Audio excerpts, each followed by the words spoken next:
నమస్కారం ఘంటారవానికి స్వాగతం. ముందుగా ప్రధాన అంశాలు.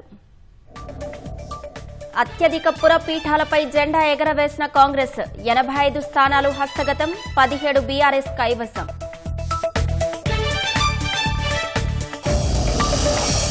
ఐదు కార్పొరేషన్లను చేజిక్కించుకున్న అధికార పార్టీ, బీజేపీ ఖాతాలో కరీంనగర్ నగర మేయర్ పీఠం.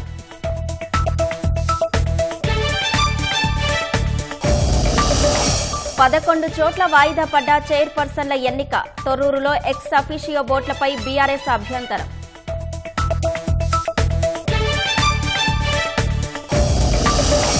ఢిల్లీలో అట్టహాసంగా ఇండియా ఏఐ ఇంపాక్ట్ సమ్మిట్, యువత ప్రతిభ సామర్థ్యం ప్రపంచానికి తెలుస్తుందన్న ప్రధాని.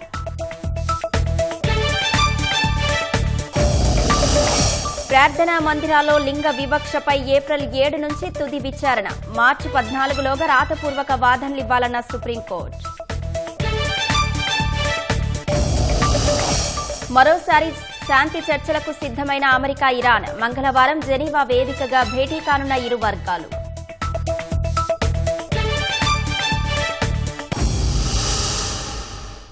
పురపీఠాలపై కాంగ్రెస్ జెండా రేపరేపలాడింది. 116 మున్సిపాలిటీల్లో 11 చోట్ల చైర్మన్, డిప్యూటీ చైర్మన్ ఎన్నికలు వాయిదా పడగా 85 చోట్ల పీఠాల్ని కైవసం చేసుకుంది. పూర్తి ఆధిక్యమున్న పట్టణాల్లో ఏకపక్షంగా పురపాలికల్ని చేజెక్కించుకోగా, బలం లేని చోట ఎంఐఎం, ఇండిపెండెంట్లు ఎక్స్ అఫీషియో అస్త్రంతో మున్సిపాలిటీలను తమ ఖాతాలో వేసుకుంది.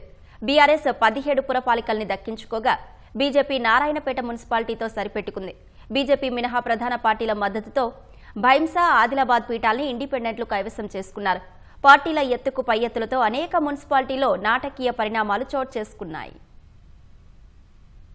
పురపాలక ఎన్నికల ఫలితాల్లో మెజారిటీ వార్డుల్ని కైవసం చేసుకుని సత్తా చాటిన కాంగ్రెస్ చైర్పర్సన్, డిప్యూటీ చైర్పర్సన్ ఎన్నికలోనూ హవా కొనసాగించింది. 116 మున్సిపాలిటీలకు గాను 11 పురపాలికల్లో చైర్మన్, వైస్ చైర్మన్ ఎన్నికలు వాయిదా పడగా, మిగిలిన వాటిలో 85 పీఠాల్ని కాంగ్రెస్ కైవసం చేసుకుంది. ఎంఐఎం, ఎక్స్ అఫీషియో ఓటు సహా స్వతంత్రుల బలంతో పట్టణాలపై కాంగ్రెస్ జెండా ఎగురవేసింది. ఉమ్మడి నల్గొండ జిల్లాలో తిరుమలగిరి మినహా అన్ని పురపీఠాల్ని కాంగ్రెస్ కైవసం చేసుకుంది.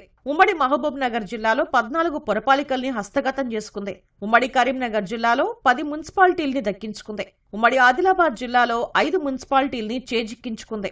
2 చోట్ల కాంగ్రెస్ కూటమి విజయం సాధించింది. ఉమ్మడి ఖమ్మం జిల్లాలో 7 మున్సిపాలిటీల్ని కాంగ్రెస్ కైవసం చేసుకుంది. ఉమ్మడి మెదక్ జిల్లాలో 9 పురపాలికల్ని దక్కించుకుంది. ఉమ్మడి వరంగల్ జిల్లాలో 9 మున్సిపాలిటీలు దక్కించుకుంది. ఉమ్మడి రంగారెడ్డి జిల్లాలో 10 పురపీఠాల్ని చేజిక్కించుకుంది. ఉమ్మడి నిజామాబాద్ జిల్లాలో 7 పురపాలికల్ని కైవసం చేసుకుంది. ఉమ్మడి ఆదిలాబాద్ జిల్లాలో 6 పాగా వేసింది. బీఆర్ఎస్ 17 పురపీఠాల్ని దక్కించుకుంది. గడ్డపోతారం, గుమ్మడిదల, ఇస్నాపూర్, జిన్నారం, ఆలంపూర్, ఐజా, మూడుచింతలపల్లి, ఎల్లంపేట, దుబ్బాక, రాయికల్, ఆసిఫాబాద్, తిరుమలగిరి, గజ్వేల్, చేర్యాల, జమ్మికుంట, సిరిసిల్ల, తూప్రాన్ పురపాలికల్లో గులాబీ జెండా ఎగరవేసింది. భాజపా నారాయణపేట మున్సిపాలిటీని దక్కించుకోగా, All India Forward Bloc Vaddepalli మున్సిపాలిటీని చేజిక్కించుకుంది. పార్టీల మద్దతుతో భైంసా, ఆదిలాబాద్ పురపాలికను స్వతంత్రులు కైవసం చేసుకున్నారు. అంతకుముందు పాలక వర్గాలు కొలువు తీరటంతో కౌన్సిలర్లు, చైర్పర్సన్లు ప్రమాణ స్వీకారం చేశారు. నాటకీయ పరిణామాల మధ్య ఇల్లందు, సుల్తానాబాద్, ఇబ్రహీంపట్నం, కాగజ్ నగర్, కేతనపల్లి, ఖానాపూర్, జహీరాబాద్, ఇంద్రేశం, డోర్నకల్, జనగామ, తొర్రూరు పురపాలికల్లో చైర్పర్సన్, వైస్ చైర్పర్సన్ ఎన్నిక వాయిదా పడింది. కార్పొరేషన్ ఎన్నికల్లో కాంగ్రెస్ సత్తా చాటింది. 7లో 5 హస్తగతం చేసుకుంది. స్పష్టమైన ఆధిక్యం లేని నగర పాలికల్ని సైతం కైవసం చేసుకుంది. కొత్తగూడెంలో సిపిఐతో జతకట్టిన కాంగ్రెస్ డిప్యూటీ మేయర్ పదవిని చేజెక్కించుకుంది. కరీంనగర్ కార్పొరేషన్ను బీజేపీ దక్కించుకుంది. పురపాలక ఎన్నికల్లో అధికార కాంగ్రెస్ సత్తా చాటింది. 7 కార్పొరేషన్లలో 5 హస్తగతం చేసుకుంది. మంచిర్యాల, రామగుండం, మహబూబ్ నగర్, నల్గొండ, నిజామాబాద్ కార్పొరేషన్లపై పాగా వేసింది. మంచిర్యాల, రామగుండం, మహబూబ్ నగర్, నల్గొండ నగరపాలికల్లో స్పష్టమైన మెజారిటీ ఉండగా, ఎంఐఎం మద్దతుతో నిజామాబాద్ పీఠాన్ని దక్కించుకుంది. మంచిర్యాల మేయర్గా మధు, డిప్యూటీ మేయర్గా రమ్య ఎన్నికయ్యారు. రామగుండం మేయర్గా మహంకాళి స్వామి, డిప్యూటీ మేయర్గా ఎల్లయ్యను ఎన్నుకున్నారు. నల్గొండ మేయర్గా బుర్రి చైతన్యను ఎన్నుకోగా డిప్యూటీ మేయర్ పదవి మహమ్మద్ అష్రఫ్ అలీని వరించింది. మహబూబ్ నగర్ కార్పొరేషన్ మేయర్గా ముదిరాజ్ సామాజిక వర్గానికి చెందిన గుముల మమత ఎన్నికయ్యారు. డిప్యూటీ మేయర్ పదవి మారేపల్లి సురేందర్ రెడ్డిని వరించింది. నిజామాబాద్ మేయర్గా ఉమారాణి, డిప్యూటీ మేయర్గా ఎంఐఎం కార్పొరేటర్ సల్మా తహసీన్ ఎన్నికయ్యారు. మున్సిపాలిటీ నుంచి కార్పొరేషన్ గా ఆవిర్భవించిన తర్వాత జరిగిన ఎన్నికల్లో కొత్తగూడెం కార్పొరేషన్ను సిపిఐ కైవసం చేసుకుంది. కొత్తగూడెం కార్పొరేషన్లో మేయర్ పదవి సిపిఐకి దక్కగా డిప్యూటీ మేయర్ పదవి కాంగ్రెస్ దక్కించుకుంది. మేయర్గా మూడ్ గణేష్, డిప్యూటీ మేయర్గా లలిత కుమారి ఏకగ్రీవంగా ఎన్నికయ్యారు. కొత్తగూడెం కార్పొరేషన్ మేయర్గా మూడ్ గణేష్ గారిని ఏకగ్రీవంగా ఎన్నుకోబడింది.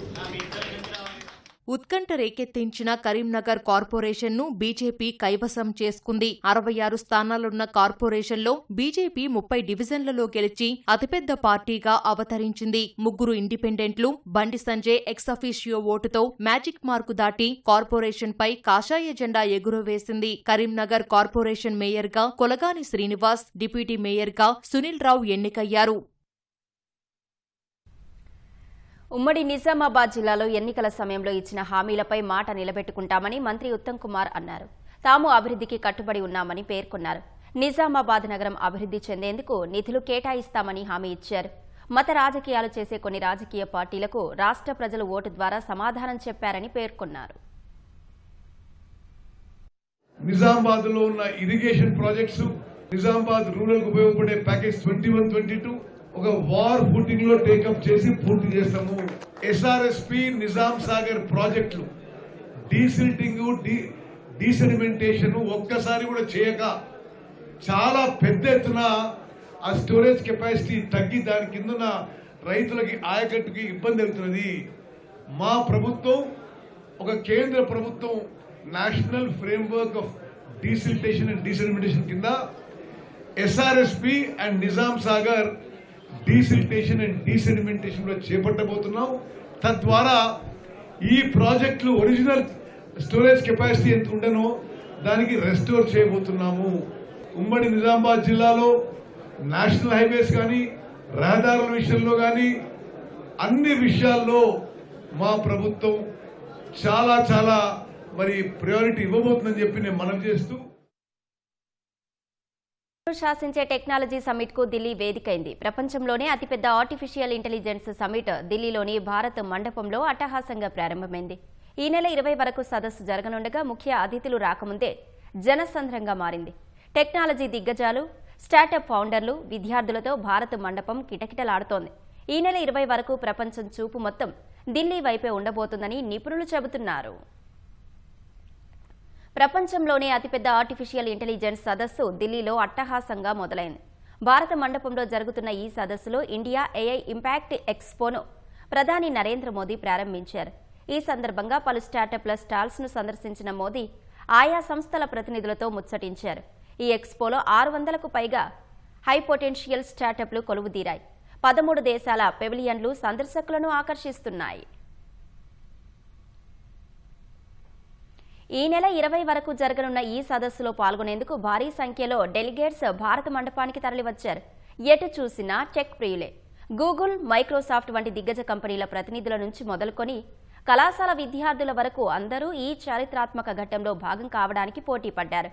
ఈ సదస్సులో ప్రధాన ఆకర్షణగా నిలవాల్సిన Google CEO Sundar Pichai, open AI boss Sam Altman వంటి వారు ఇంకా భారత్ రాలేదు. వారి సెషన్లు బుధవారం మొదలవుతాయి. అయినప్పటికీ తొలి రోజే ఈ స్థాయి స్పందన రావడం ఏఐ పట్ల ప్రజల్లో ఉన్న ఆసక్తిని తెలియజేస్తోంది. ఈ నెల 19, 20 తేదీల్లో ప్రధాని మోదీతో పాటు ఫ్రాన్స్ అధ్యక్షుడు ఇమాన్యుయల్ మేక్రాన్, బ్రెజిల్ అధ్యక్షుడు లూయిజ్ ఇనాసియో సదస్సులో పాల్గొంటారు.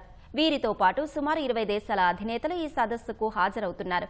భవిష్యత్తులో ఆర్టిఫిషియల్ ఇంటెలిజెన్స్ దిశానిర్దేశం ఎలా ఉండాలి, ప్రభుత్వాలు దీనిని ఎలా వినియోగించుకోవాలనే అంశాలపై వీరు చర్చించనున్నారు.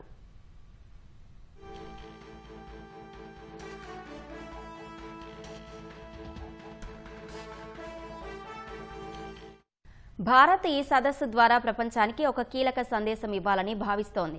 ఏఐ అనేది కేవలం ధనిక దేశాలకే పరిమితం కాకూడదని, గ్లోబల్ సౌత్ అని పిలిచే అభివృద్ధి చెందుతున్న దేశాలకు కూడా ఈ టెక్నాలజీ ఫలాలు అందాలని భారత్ బలంగా వాదిస్తోంది. గ్లోబల్ ఏఐ కామన్స్ పేరుతో ఒక ఉమ్మడి వేదికను ఏర్పాటు చేసి వ్యవసాయం, ఆరోగ్యం వంటి కీలక రంగాల్లో ఏఐని అందరికీ అందుబాటులోకి తేవాలని భారత్ లక్ష్యంగా నిర్దేశించుకుంది.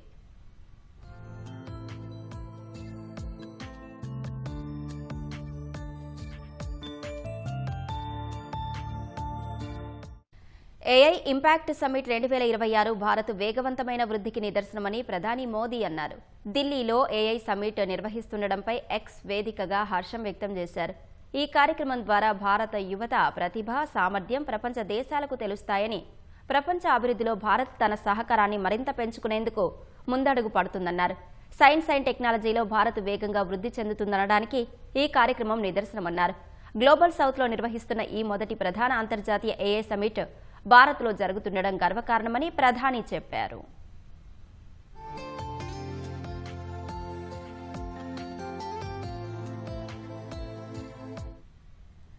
కేరళ, శబరిమల సహా అన్ని మతపరమైన ప్రార్థనా మందిరాల్లో లింగ వివక్షతకు సంబంధించి దాఖలైన అన్ని పిటిషన్లపై ఏప్రిల్ 7 నుంచి తుది విచారణ ప్రారంభించనున్నట్లు సుప్రీంకోర్టు తెలిపింది.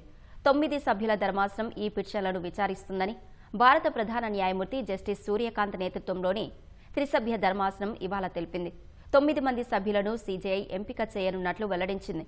ఏప్రిల్ 22న విచారణను ముగుస్తామని, మార్చి 14 తేదీ కల్లా అన్ని పక్షాలు తమ రాతపూర్వక వాదనలను దాఖలు చేయాలని నిర్దేశించింది. శబరిమల ఆలయంలోకి మహిళలను అనుమతిస్తూ గతంలో సుప్రీంకోర్టు ఇచ్చిన తీర్పును పునః పరిశీలించాలంటూ దాఖలైన పిటిషన్లకు కేంద్రం మద్దతిస్తున్నట్లు విచారణ సందర్భంగా సొలిసిటర్ జనరల్ తుషార్ మెహతా తెలిపారు. అనంతరం శబరిమల తీర్పును రివ్యూ చేయాలన్న పక్షాల తరపున కృష్ణకుమార్ సింగ్ను నోడల్ న్యాయవాదిగా సుప్రీం నియమించింది. తీర్పు రివ్యూ అవసరం లేదంటున్న పిటిషనర్ల తరపు శశ్వతి పారిని నోడల్ కౌన్సిల్గా నియమించింది. పెళ్లికి ముందు శారీరక సంబంధాల పట్ల జాగ్రత్తగా ఉండాలని, ఎవరూ ఎవరిని అంత సులువుగా నమ్మకూడదంటూ సుప్రీంకోర్టు హితవు పలికింది. ఓ యువతిని పెళ్లి పేరుతో మోసం చేసి మరొకరిని వివాహం చేసుకున్న వ్యక్తి బెయిల్ పిటిషన్ విచారణ సందర్భంగా సుప్రీం ఈ వ్యాఖ్యలు చేసింది. 2022లో మ్యాట్రిమోనీ సైట్ ద్వారా తనకు దుబాయ్లో ఉండే యువకుడు పరిచయమయ్యాడని, పెళ్లి చేసుకుంటారని నమ్మించడంతో శారీరకంగా దగ్గరయ్యానని ఓ యువతి పోలీసులకు ఫిర్యాదు చేసింది.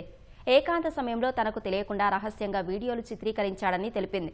తర్వాత అతడు మరొకరిని పెళ్లి చేసుకోగా ఇదేంటని ప్రశ్నిస్తే ఆ వీడియోలను వైరల్ చేస్తానని నిందితుడు బెదిరించినట్లు పేర్కొంది. ఈ కేసులో నిందితుడిని బెయిల్ పిటిషన్ను విచారించిన సుప్రీం, పెళ్లి పట్ల యువతి అంత ఖచ్చితంగా ఉన్నప్పుడు పెళ్లికి ముందే శారీరక సంబంధాల పట్ల జాగ్రత్తగా ఉండాల్సిందని పేర్కొంది. ఈ కేసులో ఇద్దరు ఏకాభిప్రాయంతో దగ్గరైనందున విచారించి దోషులుగా నిర్ధారించాల్సిన అవసరం లేదని అభిప్రాయపడింది. వారిని మధ్యవర్తిత్వానికి పంపుతామని పేర్కొంటూ తుది విచారణను బుధవారానికి వాయిదా వేసింది. రాజస్థాన్ భివాండిలోని ఓ రసాయన కర్మాగారంలో జరిగిన భారీ అగ్ని ప్రమాదంలో 7 కార్మికులు సజీవ దహనమయ్యారు. మరో 2 లోపలే చిక్కుకుపోయినట్లు తెలుస్తోంది. కుష్కర కరోలి పారిశ్రామిక వాడలో భారీ శబ్దాలతో 4-5 పేలుళ్లు సంభవించడం సమీప ప్రజలను ఉలిక్కిపడేలా గురిచేసింది. భారీ ఎత్తున మంటలు వ్యాపించగా ఆ ప్రాంతంలో దట్టమైన పొగ వ్యాపించింది. వెంటనే అక్కడకు చేరుకున్న 6 అగ్నిమాపక యంత్రాలు మంటలను అదుపు చేసేందుకు ప్రయత్నిస్తున్నాయి. ఫ్యాక్టరీ చాలా నెలలుగా మూసివేసి ఉందని తెలుస్తోంది. అయితే అందులో పెద్ద ఎత్తున గ్యాస్ సిలిండర్లతో పాటు కార్డ్బోర్డును నిల్వ ఉంచినట్లు సమాచారం. ఆ కార్డ్బోర్డు వల్లే మంటలు వేగంగా విస్తరించాయని అధికారులు చెబుతున్నారు. ఈ ప్రమాదానికి షార్ట్ సర్క్యూట్ కారణమని అనుమానిస్తున్నట్లు తెలిపారు. ముందు జాగ్రత్తగా సమీపంలోని ఫ్యాక్టరీలను అధికారులు ఖాళీ చేయించారు. విద్యుత్ సరఫరా నిలిపివేశారు.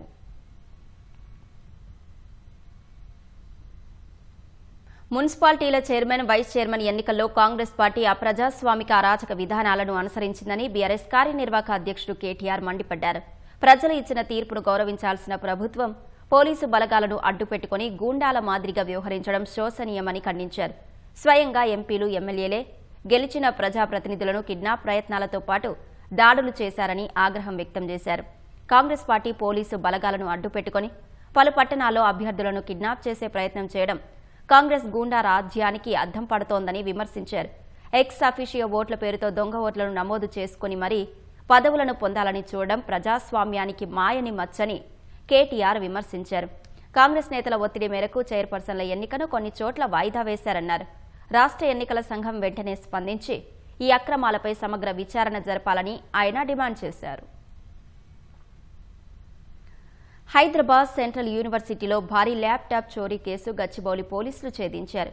ఈ కేసుకు సంబంధించి 4 నిందితులను పోలీసులు అదుపులోకి తీసుకున్నారు. వారి నుంచి సుమారు 55 ల్యాప్టాప్లు, చోరీకి ఉపయోగించిన ఒక కారును స్వాధీనం చేసుకున్నారు. ఈ దొంగతనంలో యూనివర్సిటీలో చదువుతున్న 2 విద్యార్థులే ప్రధాన సూత్రధారులుగా తేలడం సంచలనం సృష్టిస్తోంది. యూనివర్సిటీలోని సీసీటీవీ ఐపీ అడ్రస్లను యాక్సెస్ చేసిన విద్యార్థులు తమ ఫోన్ల ద్వారా పోలీసుల కదలికలను ఎప్పటికప్పుడు గమనిస్తూ జాగ్రత్త పడ్డారు. తాము వాడుతున్న కారు గుర్తుపట్టకుండా ఉండేందుకు నంబర్ ప్లేట్ను మార్చి ఈ నేరానికి పాల్పడ్డారు. యూనివర్సిటీలో దొంగలించిన 55 ల్యాప్టాప్లను గుట్టుచప్పుడు కాకుండా బెంగళూరుకు తరలించారు. హైదరాబాద్ పంజాగుట్టలో ఓ బంగారు దుకాణంలో జరిగిన చోరీ కేసును పోలీసులు ఛేదించారు. ఆంధ్రప్రదేశ్ గుంటూరులోని తాడేపల్లికి చెందిన గోపాలకృష్ణ 2 నెలల క్రితం చోరీ జరిగిన బంగారం దుకాణంలో ఎగ్జిక్యూటివ్గా పనిలో చేరాడు. అదను చూసి నంబర్ ప్లేట్ లేని వాహనంలో వచ్చిన నిందితుడు షాప్లో నుంచి కిలో బంగారాన్ని తీసుకెళ్లినట్లు గుర్తించారు. కేసు నమోదు చేసిన పోలీసులు సీసీ ఫుటేజీ, సాంకేతిక ఆధారాలతో నిందితుడిని అరెస్టు చేసి రిమాండ్కు తరలించారు.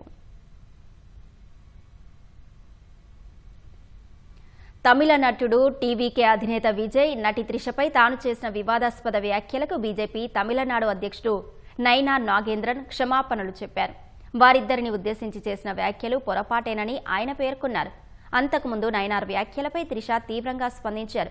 బాధ్యతాయుతమైన పదవుల్లో ఉన్న వ్యక్తి నుంచి ఈ తరహా వ్యాఖ్యలు వస్తాయని ఊహించలేదని త్రిష తరపు న్యాయవాది ఆమె సోషల్ మీడియాలో ఓ ప్రకటన విడుదల చేశారు.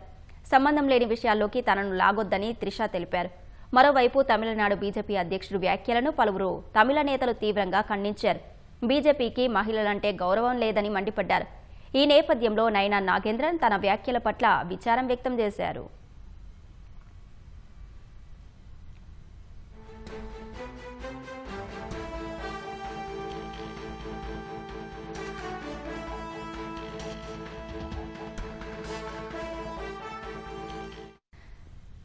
దేశవ్యాప్తంగా లక్షలాది మంది విద్యార్థులు ఉత్కంఠతో ఎదురుచూస్తున్న జేఈఈ మెయిన్ పేపర్ 1 ఫలితాలు విడుదలయ్యాయి. ఉదయం ఫైనల్కి విడుదల చేసిన ఎన్టీఏ అధికారులు తాజాగా ఫలితాలను విడుదల చేశారు. 12 మంది అభ్యర్థులు 100% సాధించారని, వారిలో అత్యధికంగా 3 రాజస్థాన్కు చెందిన వారు ఉన్నారని ఎన్టీఏ ప్రకటించింది. 100% సాధించిన 12 మంది కూడా అబ్బాయిలే కావడం విశేషం. వీరిలో 3 రాజస్థాన్, 2 ఆంధ్రప్రదేశ్ విద్యార్థులు ఉన్నారు. తెలంగాణ, ఢిల్లీ, బీహార్, ఒడిషా, హర్యానా, మహారాష్ట్ర, గుజరాత్ నుంచి ఒక్కొక్కరు చొప్పున ఉన్నారు. ఏపీ విద్యార్థి జి నరేంద్రబాబు 100% సాధించాడు. ఓబీసీ కేటగిరీలో నరేంద్రబాబుకు మొదటి ర్యాంకు వచ్చింది. మరో ఏపీ విద్యార్థి పసల మోహిత్కు 100% వచ్చింది. ఎస్సీ కేటగిరీలో ఏపీ విద్యార్థి దేవ శ్రీవేద్ మొదటి ర్యాంకు సాధించాడు. తెలంగాణకు చెందిన వివన్ శరద్ మహేశ్వరి 100% సాధించినట్లు ఎన్టీఏ జాబితాలో వెల్లడైంది. 13.04 లక్షలకు పైగా అభ్యర్థులు ఈ పరీక్షకు హాజరయ్యారు. జనవరి 21, 22, 23, 24, 28 తేదీల్లో జేఈఈ మెయిన్ పేపర్ 1 పరీక్ష నిర్వహించారు. జనవరి 29న నిర్వహించిన జేఈఈ మెయిన్ పేపర్ 2 ఫలితాలను తర్వాత ప్రకటించనున్నారు.